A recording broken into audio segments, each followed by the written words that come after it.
Hello friends, my name is Shamsher and you are watching my YouTube channel.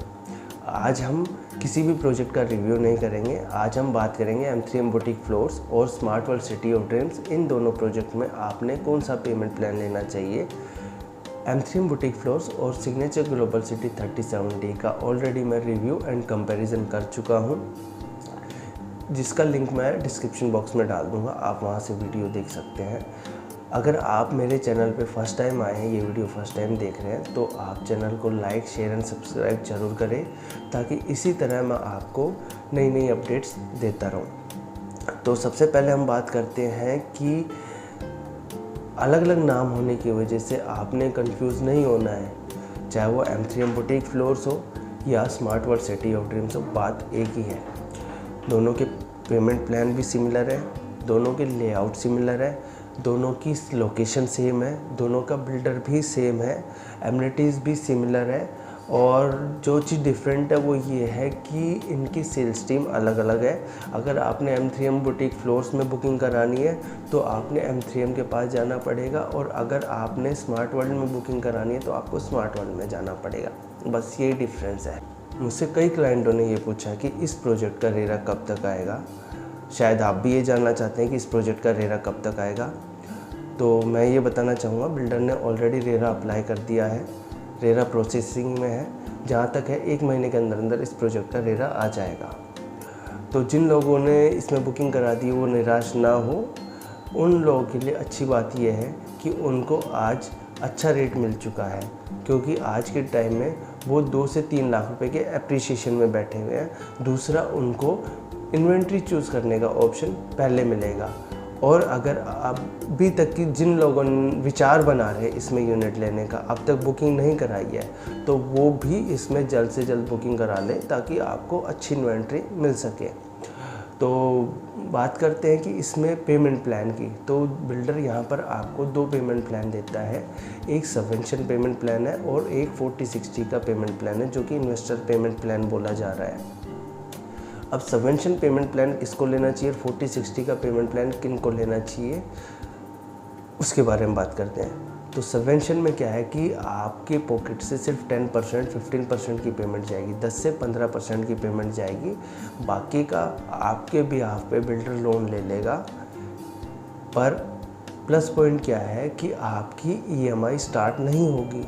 अगर आप rent पे रह रहे हैं, आप ऑलरेडी EMI पे रेंट पे कर रहे हैं, EMI पे कर रहे हैं, तो 2 साल तक आपको EMI देने की ज़रूरत नहीं है, जब तक बिल्डर आपको पोजीशन नहीं दे देता।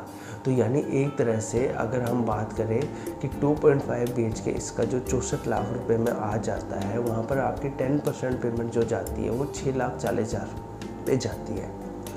बाकी पेमेंट पोजीशन के बाद से आपका EMI स्टार्ट होगा। यानी आप रेडी टू मूव प्रॉपर्टी ले रहे हैं सिर्फ 7 लाख रुपए में।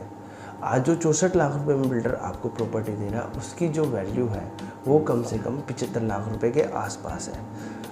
ये आपको 64 लाख रुपए में क्यों मिल रहा है? क्योंकि अभी प्री लोन चल रहा है, बिल्डर आपको कुछ डिस्काउंट दे रहा है, कुछ आपको रेंटल स्कीम दे रहा है। इस वजह से ये प्रॉपर्टी आपको सस्ती पड़ जाती है।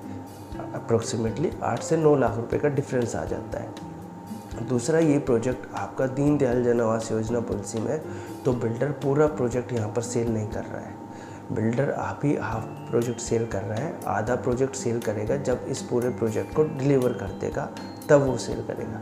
तो असली अप्रिसिएशन आपको तब देखने को मिलेगा, ज़्यादा नहीं, अप्रॉक्सीमेटली 10% के आसपास आप अप्रिसिएशन इस पर मान के चल सकते हैं। दूसरा पेमेंट प्लान जो है इसका 40/60 का पेमेंट प्लान है।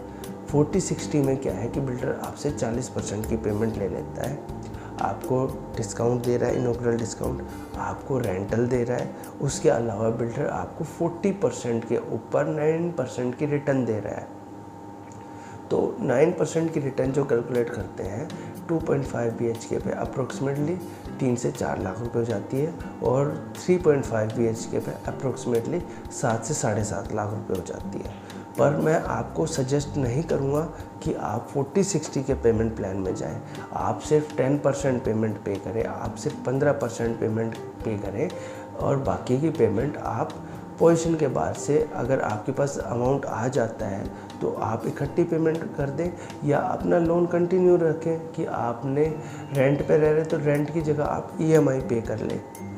और 40-60 इन्वेस्टर का पेमेंट प्लान जो बिल्डर कह रहा है वो मैं इसलिए सजेस्ट नहीं करूँगा कि 40% पेमेंट अगर आप कर रहे हैं, आप मान के चलो 3.5 BHK को काउंट कर लेते हैं जो कि 80 लाख रुपए का पड़ता है, तो इसमें 40% पेमेंट आप कम से कम 35-36 लाख रुपए की पेमेंट कर रहे हैं। इतने में सिर्फ आपको 9% की रिटर्न मिलती है। मैं आपको सजेस्ट करूँगा कि आप कोई बढ़िया सा कमर्शियल देखें जिसमें आप मिनिमम 50-60 लाख रुपए की इन्वेस्टमेंट देखें। 50-60 लाख में आप 50-50 पेमेंट प्लान चूज़ करें। उसमें होगा क्या, आपको 12% की रिटर्न मिलेगी 9% की जगह, तो आपकी रिटर्न बढ़ जाती है। दूसरा आपको क्या हो जाता है कि बिल्डर आपको लीज़ दे रहा है, आज के टाइम में आपको 9 साल की लीज़ दे रहे हैं कई बिल्डर ऐसे। M3M ही आपको 9 ईयर की लीज़ दे रहा है। अगर 9 ईयर की लीज़ मिल जाती है तो 9 ईयर तक आपकी सिक्योरिटी बढ़ जाती है, आपको एक रेंटल भी स्टार्ट हो जाता है। तो इन्वेस्टमेंट अगर आपने लगानी है तो मैं कहूँगा कि कमर्शियल में जाएं, अदरवाइज़ आप इसमें 1090 का पेमेंट प्लान चूज़ करें। और ये लोकेशन काफ़ी अच्छी लोकेशन है, वर्थ है यहाँ पर प्रॉपर्टी लेना अगर रहने के पर्पज़ से देख रहे हैं। एप्रिसिएशन ज़्यादा ना सोचें, क्योंकि एप्रिसिएशन आप सोच रहे हो कि 2 साल में बिल्डर पोजीशन दे देगा। आज मैं 70-80 लाख रुपए की प्रॉपर्टी ले रहा हूँ, वो 1.25 करोड़ रुपए के आसपास हो जाएगी। नहीं, ऐसा नहीं है, आएगा 10-15% का लोकेशन की वजह से एप्रिसिएशन आएगा। अच्छा एप्रिसिएशन जो आएगा वो कम से कम 6-7 साल में 8 साल में आएगा तकरीबन। तब तक यहाँ पर और अच्छी डेवलपमेंट हो जाएगी। आज बेनिफिट क्या मिलेगा, आज आपको लोकेशन मिल रही है, आज आपको इन्वेंट्री चूज़ करने का ऑप्शन मिल रहा है, तो ये बेनिफिट मिल रहा है और बेनिफिट कुछ नहीं है। अगर इन्वेस्टर्स रेजिडेंशियल को प्रेफर कर रहे हैं तो मैं उनको कहूँगा कि आप कमर्शियल की तरफ मूव करें, आप कमर्शियल में इन्वेस्टमेंट लगाएं जहाँ पर आपको रिटर्न काफ़ी अच्छी मिलती है। तो इस वीडियो में इतना ही था, मिलते हैं अपने नेक्स्ट वीडियो में, तब तक के लिए गुड बाय।